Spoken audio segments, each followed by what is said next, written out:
একজন যুবক, আমার রাগ খুব বেশি, আমি কিছুটা বদমেজাজিও বটে, ধৈর্য কম, এ থেকে মুক্তি পেতে কি আমল করতে পারি? জাযাকাল্লাহ ওয়া বারাকাল্লাহু ফিক ইয়া আখি। রাগ করার ব্যাপারে ইসলামের নির্দেশনা খুবই স্পষ্ট। যেমন রাসূলুল্লাহ সাল্লাল্লাহু আলাইহি সাল্লাম বলেছেন, লাইসা শাদীদু বিসসুরআহ, যে পাহলোয়ান, সে এই মুসারআর মাধ্যমে সে যদি কাউকে জমিনে ভূপাতিত করে, সেই শক্তির মাধ্যমে তার শক্তিমত্তা প্রমাণিত হবে না, সেই সত্যিকার শক্তিমান ব্যক্তি নয়। ওয়া ইন্নামা শাদীদুল্লাযী ইয়ামলিকু নাফসাহু ইনদাল গাদাব, বরং শক্তিমান সেই ব্যক্তি যে নিজেকে নিয়ন্ত্রণ করতে পারে রাগের সময়। অতএব যারা রাগী যুবক অথবা রাগী নারী, প্রত্যেকের ক্ষেত্রে একই বিধান যে রাগকে সংবরণ করতে হবে। আমরা বলবো লা তাগদাব, লা তাগদাব ইয়া আখি, লা তাগদাবি, লা তাগদাবি ইয়া উখতি। প্রিয় ভাই এবং বোনেরা, আপনারা রাগ করবেন না, রাগকে সংযত করবেন। এটাই হচ্ছে ইসলামের আখলাক, এটাই ইসলাম আমাদেরকে শেখায়। সুলাইমান ইবনে সুরাদ রাদিয়াল্লাহু তাআলা আনহুর একটা হাদিস, তিনি একবার রাসূলুল্লাহ সাল্লাল্লাহু আলাইহি ওয়াসাল্লামের সাথে ছিলেন। এমত অবস্থায় দেখলেন যে দুজন ব্যক্তি একজন আরেকজনকে গালিগালাজ করছে এবং একজনের পুরো চেহারাটা লাল হয়ে গেল রাগে, অপমানে ইত্যাদি। কারণ আমরা সবাই জানি যে গালিগালাজ আসলে মানুষের জন্য শোভনীয় নয়, এবং একজন আরেকজনকে যখন গালিগালাজ করবে তখন তার মধ্যে একটা ইনফিআল, একটা তামাররুদ, একটা রিয়াকশন তৈরি হয়, যেটা আসলে তাকে হয়তো খুবই খারাপ কাজে আবার প্রবৃত্ত করে। একদিকে সে বেদনাহত, অন্যদিকে সে রিয়াক্টিভ আচরণ করতে থাকে। সেই লোক দুজন এমনই করছিল।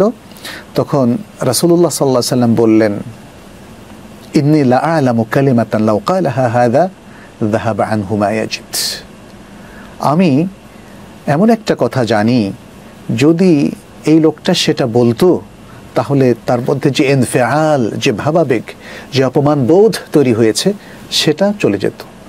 লাউ ক্বালা আউযু বিল্লাহি মিনাশ শাইতানির রাজীম লা যাহাবা আনহু মা ইয়াজিদ, সে যদি আউযু বিল্লাহি মিনাশ শাইতানির রাজীম বলে তাহলে তার মধ্যে যে রাগ, যে ক্রোধের সৃষ্টি হয়েছে এবং যে অপমান বোধ বা বেদনার সৃষ্টি হয়েছে সবটাই চলে যেত। কারণ এগুলো শয়তানের পক্ষ থেকে।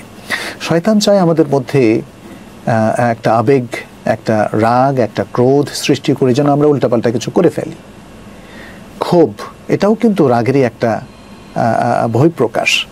ফলে এই রাগের মধ্য দিয়ে আমরা আসলে অনেক সময় অনাকাঙ্ক্ষিত কাজ করে ফেলি, অনাকাঙ্ক্ষিত আচরণ করে ফেলি, যেটা আমাদেরকে অনেক সময় বড় বিপদে ফেলে দেয়, আমাদের পারস্পরিক সম্পর্ককে নষ্ট করে। আমাদের অনেক ভাই এবং বোন তাদের দাম্পত্য জীবনে কলহ তারা তৈরি করেন রাগের মাধ্যমে। অনেকের সাথে ছাড়াছাড়ি হয়ে যায় রাগের মাধ্যমে, রাগের মাথায় অনেকে তালাক দিয়ে দেন। এভাবে সংসার জীবন, ব্যক্তিগত জীবন, প্রশাসনিক জীবন, আমাদের সামাজিক জীবন ক্ষুণ্ণ হয়। অতএব আমরা এই ভাইকে প্রথমত বলবো, আপনি রাগ পরিত্যাগ করুন। রাগ পরিত্যাগ করা বা নিয়ন্ত্রণ করার প্রফেটিক কিছু নির্দেশনা আছে। কি? সেটাকে বলা হয় আত-তাতবিকাত আস-সুলুকিয়াহ, আচরণগত কিছু বিষয়। প্রথমে আপনি আস্তাগফিরুল্লাহ পড়বেন। আস্তাগফিরুল্লাহ, যখনই প্রচণ্ড রাগ আপনার কাছে আসবে আপনি আল্লাহর আশ্রয় নেবেন এবং আল্লাহর কাছে ক্ষমা চাইবেন, আল্লাহ ক্ষমা করো, ক্ষমা করো, ক্ষমা করো। আপনার এই আচরণ কিন্তু আপনার রাগকে নিয়ন্ত্রণে সাহায্য করবে। এবং দ্বিতীয় হচ্ছে আপনি আপনার অবস্থান পরিবর্তন করবেন। যদি দাঁড়িয়ে থাকেন বসে যাবেন, বসে থাকলে শুয়ে যাবেন, এই রুমে থাকলে ওই রুমে চলে যাবেন। রাগকে প্রশ্রয় দেবেন না, কারণ এটা শয়তানের পক্ষ থেকে, শয়তান আমাদের ক্ষতি করতে চায়। অতএব মানুষ যখন তার অবস্থান পরিবর্তন করে তখন কিন্তু তার মধ্যে অনেক পজিটিভ, ইতিবাচক কাজ করার ক্ষমতা অর্জিত হয় এবং রাগকে নিয়ন্ত্রণ সে করতে পারে। তৃতীয় যে বিষয়টা সেটি হচ্ছে রাগ থেকে আপনার মনোযোগ সরিয়ে নিতে হবে। এটাকে বলা হয় সরফুল ইন্তিবাহ আনিল গাদাব। রাগ থেকে আপনার মনোযোগকে সরিয়ে নিতে হবে, কারণ রাগ হচ্ছে নারুন বাট তুতফা, এমন একটা আগুনের মতো যেটাকে নিভানো যায়, রাগকে সংবরণ করা যায়। এটা এমন নয় যে রাগ আগুন লেগেছে, আর তো নিভানো যাবে না, না, এটাকে সংবরণ করা যায়। কিভাবে সংবরণ করবেন? সংবরণ করবেন সবর করে। সবর রাগের সবচেয়ে সুন্দর ট্রিটমেন্ট এবং এলাজ হচ্ছে সবর। এবং তারপরে আপনি দৃষ্টিকে অন্যদিকে নিয়ে যাবেন, মনোযোগকে অন্যদিকে নিয়ে যাবেন, অথবা অন্য আরেকটা কাজে প্রবৃত্ত হবেন, অন্য আরেকজনের সাথে কথা বলা শুরু করবেন। এটাই হচ্ছে সারফুল ইন্তেবা। আর আরেকটা কাজও করতে পারে, সেটা হচ্ছে অজু করা। সুবহানাল্লাহ, অজু ইটসেলফ একটা ইবাদা, এবং এই অজু করার মধ্য দিয়ে আপনি দেখবেন যে সব কিছু ঠান্ডা হয়ে গেছে। এভাবে মনোযোগকে রাগ থেকে সরানোর চমৎকার সব ব্যবস্থা আসলে রয়েছে।